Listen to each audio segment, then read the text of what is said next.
Shalom, shalom, family. I'm going to be doing this brief video today, just giving you just a quick hitter on the feast of Hanukkah. All right, so shalom alaikum, mishpaka ani yashar Yehuda, kal halal Yahuwah bahashim Yahusha hamashiach, shalom ubarakat, kwam yasharallah. So the title of this brief video today is the proper edification on the feast of Hanukkah.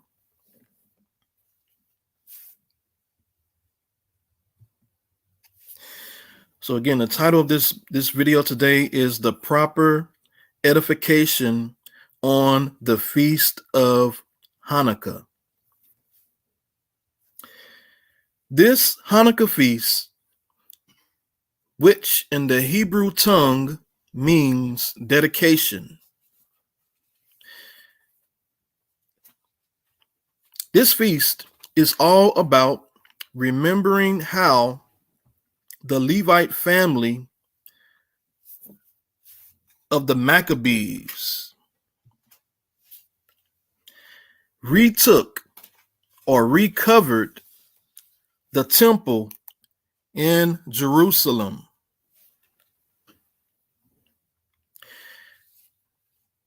And they took this temple back from the Edomite Greeks in 165 BC.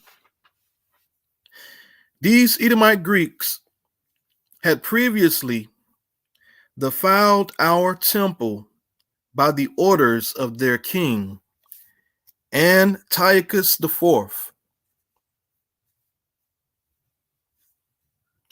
And we're going to read about this king and what he did in the first book of Maccabees.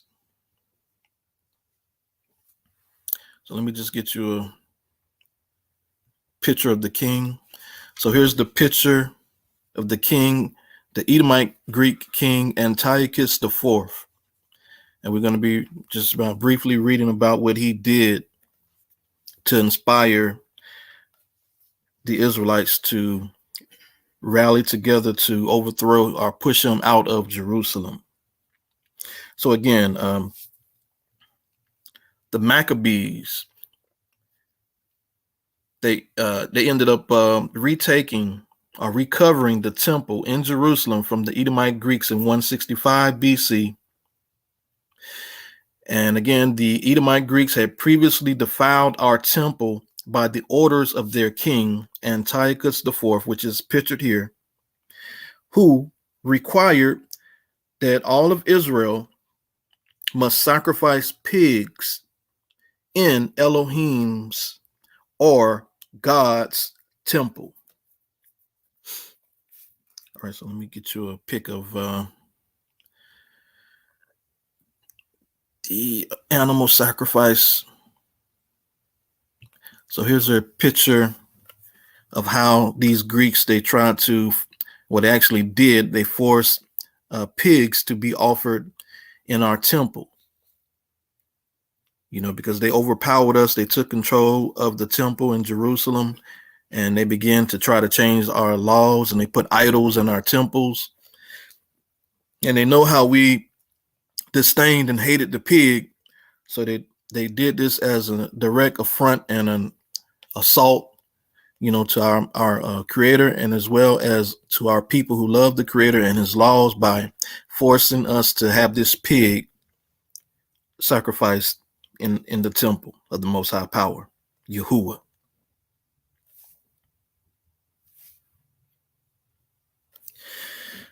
Okay, so this particular act of savagery and total disrespect for the Most High Power is recorded in First Maccabees chapter 1, verse 41 and verses 45 through 47. So let's get a little bit of that. This is First Maccabees.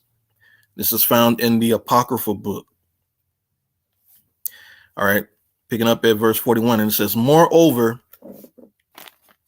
King Antiochus wrote to his whole kingdom that all should be one people, and everyone should leave his laws. So all the heathen agreed according to the commandment of the king. Verse 43, yea, many also of the Israelites consented to his religion and sacrificed unto idols and profaned the Sabbath. Verse 44, the king had sent letters by messengers unto Jerusalem and the cities of Judah, that they should follow the strange laws of the land.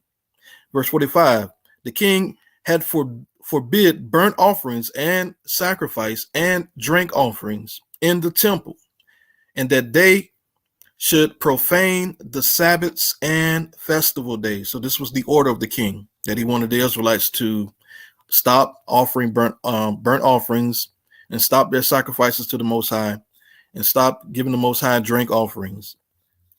All right, verse 46, and pollute the sanctuary and the holy people. Verse 47, and set up altars and groves and chapels of idols and sacrifice swine's flesh and unclean beasts. All right, this is the law that this Edomite Greek king passed and forced upon the Israelites. And again, this was happening in the 2nd century, circa 165 BC. All right, so what ended up happening was the Israelites, led by Matthias and his 5 sons, had to drive these Greeks from Jerusalem and cleanse the temple by removing defiled stones, as per Leviticus chapter 14, verse 40 through 42.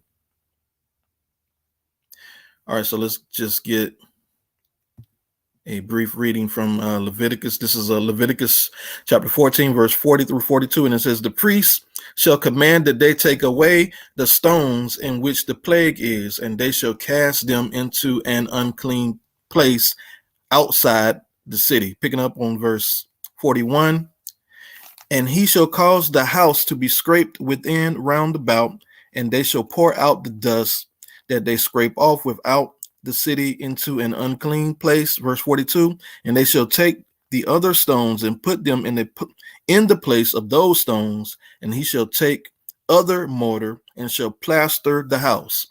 All right, so this is a requirement of the Levites, what they were supposed to do in the case of, or the instance of the temple being defiled, or the stones in the temple being defiled. They were required to remove those stones and replace them. And that's exactly what the Maccabees did once they got back possession of Jerusalem and the Temple Mount. All right, so once they did that, they removed these defiled stones, which the king of the Greeks had commanded that, that they offer the pigs on. They removed those stones. They followed up by rededicating the temple. So this is explained in 1 Maccabees chapter 4, verse 36, and also verses 50 through 59.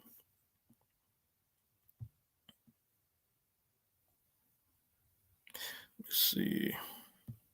All right, so this is 1 Maccabees chapter 4.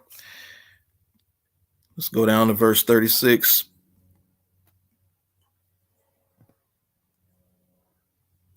All right, verse 36, it reads, and then said Judas and his brethren, behold, our enemies are discomfited.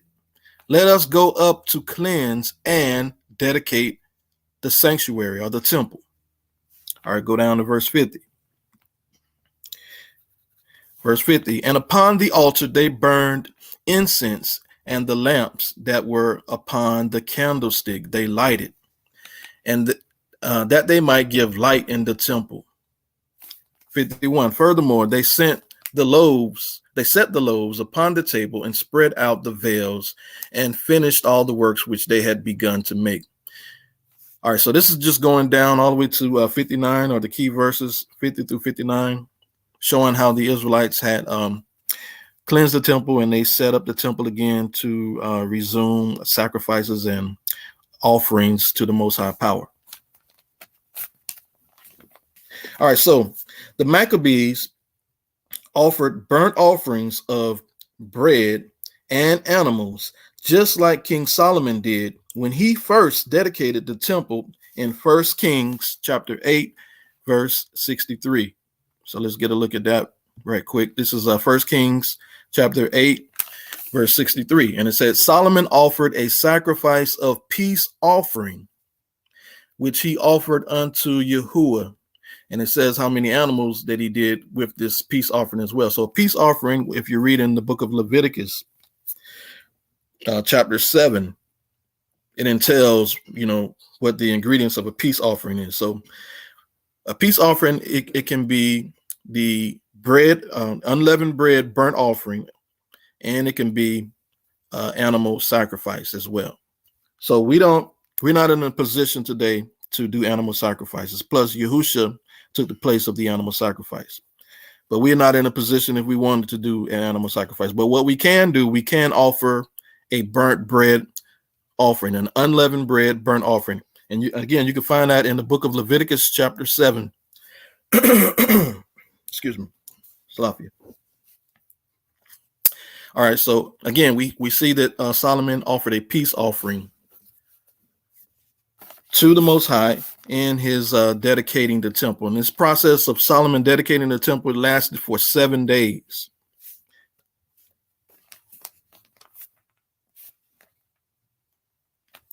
All right, so the Israelites, they offered burnt sacrifices to Yahuwah when they rededicated the temple as per 1 Maccabees chapter 4, verse 53.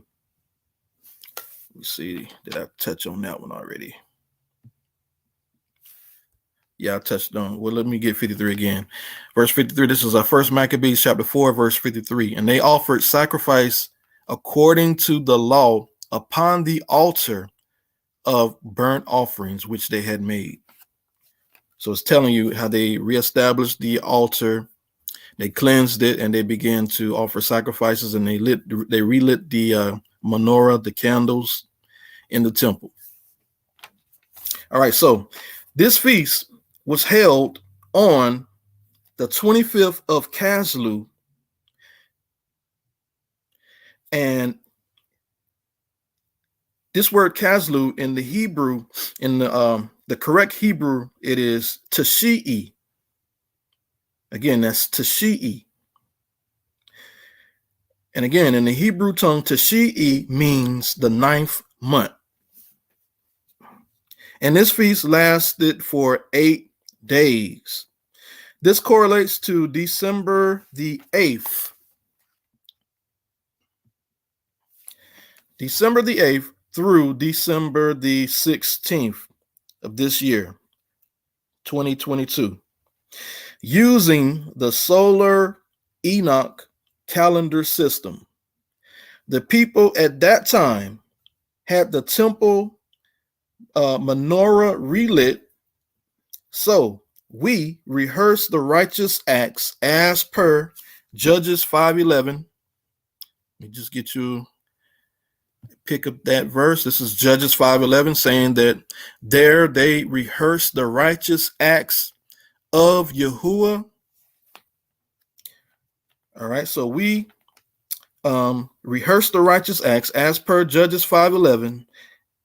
So now we rehearse those acts, and we light the menorahs in our home,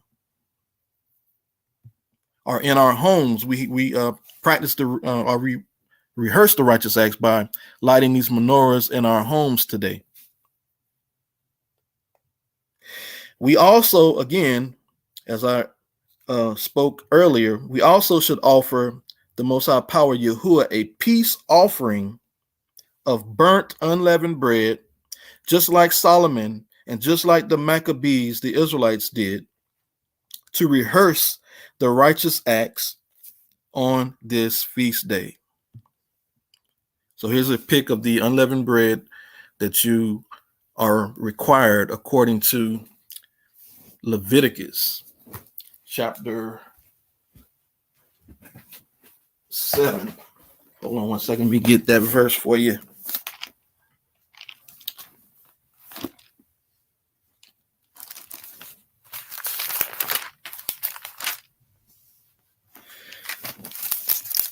See if I can pull it up right quick.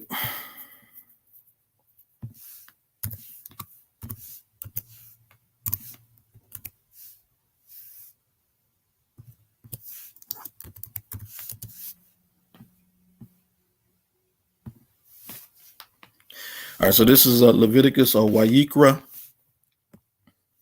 And it says, and this is the law of the sacrifice of peace offerings, which ye shall offer unto Yahuwah. Going down to verse 12. It says, if you offer it for a thanksgiving, then ye shall offer with the sacrifice of thanksgiving unleavened cakes mingled with oil, and unleavened wafers anointed with oil, and cakes mingled with oil of fine flour fried. Verse 13, besides the cakes, ye shall offer for his offering unleavened bread with the sacrifice of thanksgiving of his peace offering. So this goes on speaking of how we are to offer the Most High Power the unleavened bread. And this is what Solomon did when he dedicated the temple. And this is what the Maccabees did, and the Israelites with the Maccabees, circa 165 BC. Okay, so if you're lighting a menorah and you're doing that to rehearse the righteous acts, you should also offer the Most High Power this unleavened bread to rehearse the righteous acts that our ancestors, they did this very same thing. So if anybody had any questions, just you put them in the comment section and I'll get back with you. So I appreciate you taking the time to listen. And you can visit my Facebook page. This is Yashar Ministries, Make Straight the Way of Yahuwah. And you can also subscribe to my YouTube page, Yashar Yehuda. And I'll be putting out some more information for you for the people's edification and growth and development. Shalom.